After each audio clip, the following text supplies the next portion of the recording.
So I am very, very pleased to say that on the Ale and Audio podcast today, we've got some founders of a very special day, which is aimed at helping to support independent pubs. So I'm very, very pleased to say that we have got from Instagram, the London Pub Explorer, and also Alison from City Stack. How are you both doing? Hi, Jimbo. How are you? Yes, very, very good. Thank you. So yeah, starting with Alison. You're from City Stack, and I've had a look at what you're all about. You're London based at the minute, aren't you? But yeah, it's a really interesting thing that you're doing. A good initiative as well. Do you want to tell us a little bit about that first before we get to talk about the independent pub support independent pub day? Yeah, tell us about City Stack. Yeah, of course. Just for a quick outlook on the story of City Stack, I moved in London in 2020, and I just discovered the pub culture. I just fell in love with pubs, basically. But I was quite sorry to see how people deserted these places. And I have a marketing background, so I created something fun to encourage people to visit independent pubs and to support them as well. So basically, it's just a gift for pub lovers. I can show if some people see on the video, but basically, it's a gift. It's a £25 stack of beer mats that lets pub lovers get £100 worth of food and drink at any 10 of our 56 for now independent pubs across London. So yeah, it's working pretty well as a nice gift especially for the quietest period of the year, which is January to March. Exactly. Yeah. I mean, that's a great scheme, and like I say, it's a good deal as well, isn't it? We have a little section on the show called the Martin Brewis section, which is about sort of sharing good beer, beer value and things like that to do with pubs, beer, but pub shed stuff as well. And that's one right there. £100 worth of basically food and beer vouchers, isn't it, for your local independent pubs? And there's and you can use that in 10 different venues. Is that right? Yes, exactly. So it's up to 10 per pack. You can have it on food and drink anytime, any day. The only restriction is you need to spend £20 per pub, which is quite easy to do now. And yeah, you get £10 off at each pub that you visit. So it makes 10 times £10 discount. It's a really great idea. And it might be something. I mean, obviously this is London at the minute, but hopefully it's something that could even be, something that could happen across the country as well. It's a good way to support the Yeah, independence, isn't it? Yeah. exactly. We have people who are quite enthusiastic. They come to us and they ask, when do you come to our city? So Yeah. it's really fun. Let me put Sheffield's name in the hat for you then. Perfect. So this obviously, supporting independent pub day. I think I first read about this online, and I think it obviously came from Ali and his obviously Instagram account and everything. So Ali, are you there? Hi Ali. Yeah, loud and clear. Yeah. Good to hear, Jimbo. Yeah, thanks for joining us. Tell us about this idea that you had then for independent pub day. I mean, it's something that Alison and I had sort of spoken about in the past previously, and I had sort of a light bulb moment maybe just in terms of what could be done, as Alison's already touched on, at this punishing time of year. And, a lot of the pubs that I write about are independent. They are very much wet-led, backstreet boozers, community assets. They're, off the beaten track and they struggle. And it's something that, on a personal level, in terms of self-preservation, I'd like to see survive in my city because, it's a very transient city. In 10, 15, 20, 30 years' time, a lot of people would have left, but I'll still be here. That I'm certain. I want to make sure the pubs survive. And I would like pubs to survive where I think there's a place for everybody, because now in London, there's very much a silo drinking existence. You've got very high-end gastropubs. You've got your tap rooms down in sort of Bermondsey and certain parts of East London, and then you've got backstreet wet-led boozers, and they're unfortunately disappearing. And there's one near me which I've got a lot of love for, called the Northcote Arms in Leytonstone, and we're doing something there on the 10th locally. But this is part of a wider program to promote and shine a light on an industry which is really struggling, because it's not just dry January. A lot of pubs that aren't sport heavy, February is equally as difficult. So is March as well. And it's only sometimes when the sun comes out that a lot of places are valued and treasured. And it's a cliche, I use it all the time. It's as old as the hills, but use it or lose it. And I think that really is never been more pertinent today in 2024, because for the industry, for independents, without sounding like a grim reaper with a sigh, but Q1 for this financial year is going to be really taxing, and I think a lot of places, a lot of pubs will just be giving back the keys because they can't make ends meet.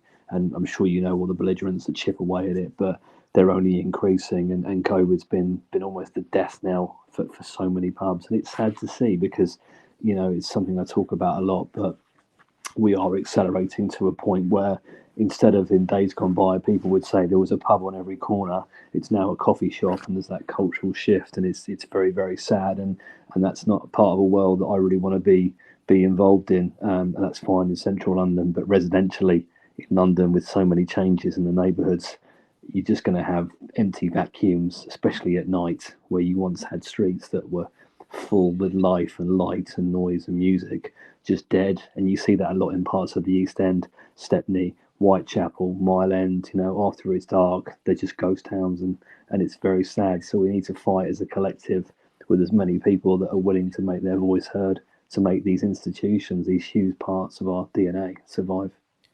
And it's come off the back as well, hasn't it, of a report? I think it was the British Pub Association, is it? I think I can't remember the full name of it, but they did a report, didn't they, that sort of suggested recently that, well, there's about 509 pubs have closed in just 1 year, isn't it?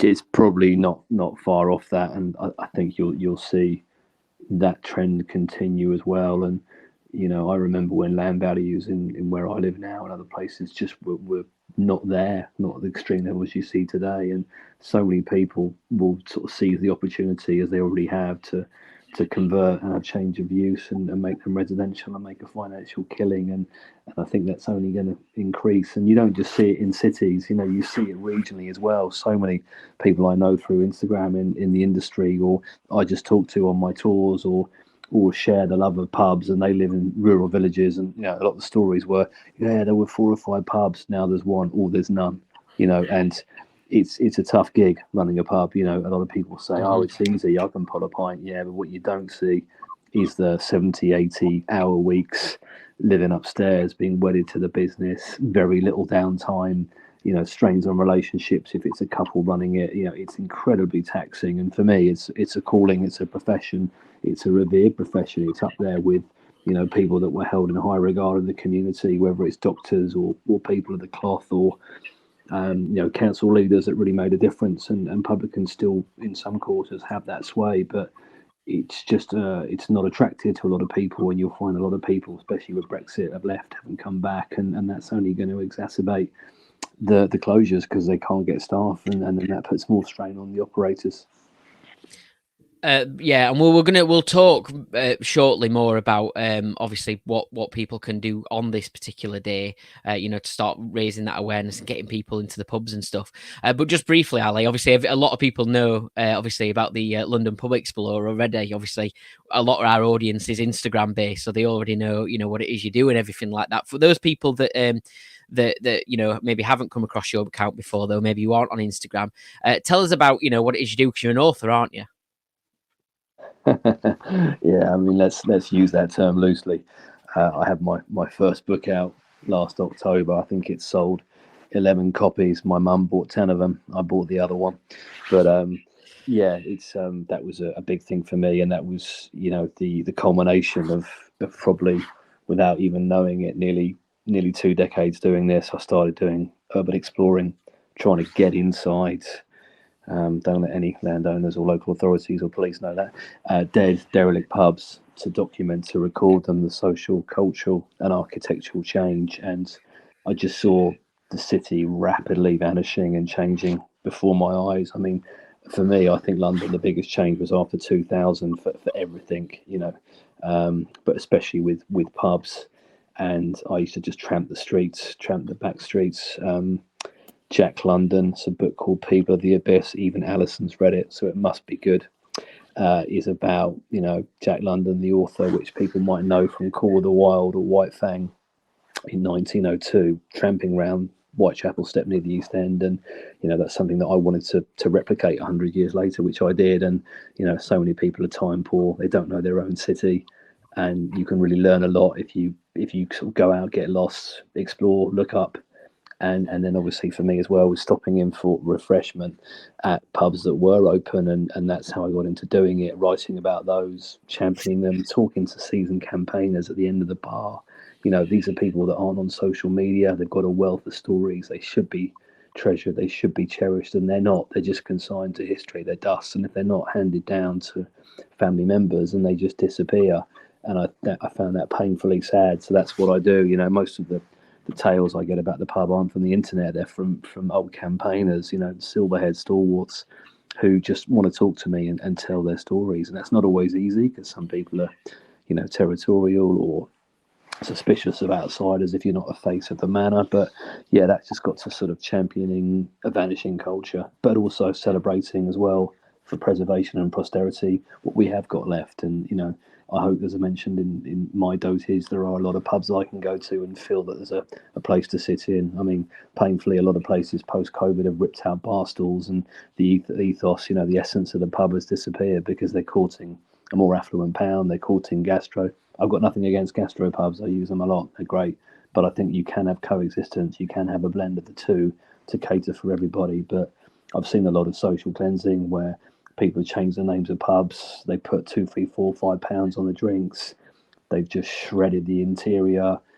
They've changed the DNA, the sort of the character, the personality of pubs in a way, in some places targeting social exclusion to get rid of Indigenous Londoners, people that have supported that pub for decades when nobody else would. And that's quite sad. So I want to shine a light on that as well, because ethically, morally, culturally, it's wrong. Public house, the clue is in the name. It's for everybody. And in London, in East London especially, it's silo drinking. It's unbelievable. I use this word loosely. There's no sort of malice in it. It's not pejorative, but I'll just use it to describe gentrified. But hipsters do not drink with Indigenous Cockneys, with Indigenous East Enders. And that's the same with the Polish community or the Irish community. They have their bars, they drink in their boozers, and I don't think it has to be that way. I'd like to see people mix a bit more, and I could give you hundreds of anecdotes, I won't, but where governors have been aware of this and tried to court, different sides of the coin, so to speak, and you can get a harmonious blend if you work at it, chip away and make it inclusive. But yeah, I do walking tours of the East End and also South London and North London, and yeah, my book came out, East End Pubs, with Hoxton Mini Press, which are an indie publisher, which is really important to me, but that was last October. Alison very kindly helped me with some marketeering and some promotion and such like, which was great, and it's selling quite well, which is great. And I'd love to do a bit more of that, but yeah, it was a lot of hard work, but a lot of love goes into it. And working with the pubs, not making it a guidebook was important for me, because there's so many books about go to this pub, the Sunday roast is 20 quid, they've got X and Y on tap, whereas I wanted it to be a record for posterity in 2023 of what the pubs was like. So it was a big focus on the governors, the landlords, the landladies, their stories, their history, their element of the culture, and propping it up and maintaining traditions, and that's really what I'm about, is making sure that pub culture survives, or at least writing about it and trying to get people to go and support these institutions, because if you don't, it's basic economics, they're just going to fall. I'm full of praise for what people like yourself do, because I mean, we've got a guy in Sheffield called Pints of Sheffield, Joe. I don't know if you've ever come across him on Instagram, but he does wonders for that Sheffield beer scene, on the pubs, the bars, all them kind of things. And I find he does more than what the like the tourist boards might do. And it's these people on Instagram who are sort of sharing all this stuff, like yourself. I mean, your page is a proper great guide and a way to find all these different pubs that are out there. And obviously the fact that you came from the urban explorer background as well, I'd love to chat with. We could spend all day chatting about that, and I'd definitely like to get you back on to talk about some of the urban explorer stuff as well, and the sort of places that you found and things like that. But yeah, well done for everything that you do, Ali, and Alison, of course, as well. Yeah, cheers. I mean, it's as long as the old Bill aren't listening, that's I'm for that. But yeah, it's funny. Just to touch briefly on Sheffield, actually, there's a bit of a London Instagrammers community which are going to help or have promote supporting an independent pub day for us, which is brilliant. And one of them, Scotty Boy, he's he's from East London, but he lives out in Essex now, and he was up in Sheffield actually. He is a big West Ham fan, so he was up the other night for that match, and he went round sort of 6, 7, 8, 9, 10 really quality, what I would call proper boozers, and it looked fantastic. So Sheffield, I've been to Bramble Lane and Hillsborough a couple of times, but never really had a proper booze. If you're a away fan, you see the train station, a lot of police, the ground, and if you're lucky, the a few pubs. So definitely keen to get up to Sheffield because they look absolutely spectacular. Definitely link up with Joe from Pints of Sheffield because he'll tell you all about the proper boozes that you'd be really into, that you'd like to go to, particularly the Kelham Island area of the city as well. Absolutely brilliant. Like a lot of those pubs have sort of like remained untouched, really, very traditional as well, and it's really good. But yeah, what we need to get on to chatting about is actually in terms of supporting Independent Pub Day, what we're hoping to see, what we want people to do, because people, although obviously this is the City Stack and the stuff is all sort of focused on London, we can do this across the whole of the UK, can't we? Wherever people are listening. Yeah, exactly. And so basically, as Ali introduced, we thought it would be a great occasion to bring people to pubs, because the reason why there are a few reasons why the pubs are heavily closing. There are the skyrocketing operating costs. A lot of them are suffering for the mortgage rates increase. Not to mention even like the struggles to maintain staff. So yeah, it's very hard, and the only way you can basically allow a pub to survive is just by bringing people to consume there, to buy drinks, buy food. So yeah, that's where we came with that idea of creating a special day when everybody would gather, and especially in this quiet period, which is the first quarter, as I mentioned. So yeah, basically the goal is just to invite everyone to celebrate independent pubs during that day, by coming there and just spending a good time. It's not so difficult to do.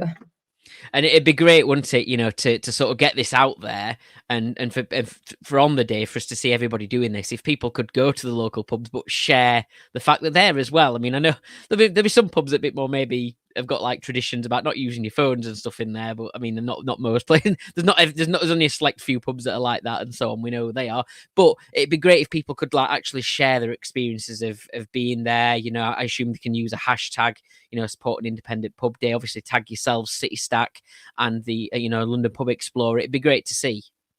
Yeah, that's definitely the dream. So we are working hard on it at the moment, because I mean, basically, like, we're involving all the pubs that are part of City Stack. I know Ali also is contacting quite a few pubs. So basically, we invite any independent pubs to just use our assets. So we are putting in place some materials, some posters they can use to share on Instagram and at the pub as well, so that everybody is aware of that day and that it's a day not to miss. So yeah, we work hard for that to happen, and then after, hopefully, a lot of people will make some noise on social media and perhaps in press as well. That's it. So all our listeners, wherever you are, Saturday the 10th of February, get yourselves down to your local independent pub. Have a beer, have some food, send us your pictures. Obviously, tag in City Stack and London Pub Explorer. It'd be really, really good to see wherever you are, obviously, in the UK. And I hope, because obviously this is brand new. Did you have to do anything to start a new day? Did you have to register anything, or is it kind of, is there anything you had to do to sort of formalize it? No, actually, we are learning on how to do it. But yeah, basically, the goal is more to spread the word, having as many people to talk about it as possible. So we try to reach out to a few media as well. And yeah, we contacted as well some official websites with the national days. But I think the most important is not so much about the process and are you registered to each day. The more important is just to have people going to the pubs on that day, and also it's to raise awareness on the struggles independent pubs have, that they have even more than chains. So it's a way to also talk about it and make people aware that when they choose to go to a pub, if they can, rather choosing going to an independent pub. Oh, I hope one day it's one of those automatic calendar things that's in your phone. You know, that's how big I want it to get. But like, nice to see anyway. And obviously, you know, you never know. This time next year, we might be talking about it on even a bigger scale as well. You know, that kind of thing. It's a great time to have the day. Obviously, straight after January, as you've already said, and you know, and I hope it all really goes well. And I'm sure it will. It's a great thing that you're doing. So thank you to you both for joining me and for telling us all about it. Thank you so much, Jimbo, for inviting us. Great Thanks. for having us on. I mean, I think just to final with a point, if I may, is it's also crucial to change behaviour long term. As in, it's great if people do it on the 10th of February, fantastic, and we thank people if they do. But you know, go and immerse yourself in your local community, in local pub culture, and the value of, you know, for people that perhaps don't do this on a regular basis or who drink in tap rooms, which is fine, nothing wrong with that. But the local pub is the fabric of the community, and once you get to know people, whether it's a landlord, landlady, staff, or locals, or the pool or darts team, the value that can bring to your life is unbelievable. The networking you can do, whether it's get your motor fixed or, you know, have someone do your roof or, you know, help you out, it's unbelievable. And a lot of people haven't really been touched by that, especially people, in my experience, again, not demonising youth, but people under 40. They've never really had a local pub, especially in London, because people live a long way away or work a long way away from where they perhaps their friends do. And I just think it's really important if you can harness it, and it can be the biggest shot in the arm, especially in a city, London centric anyway, which is, you know,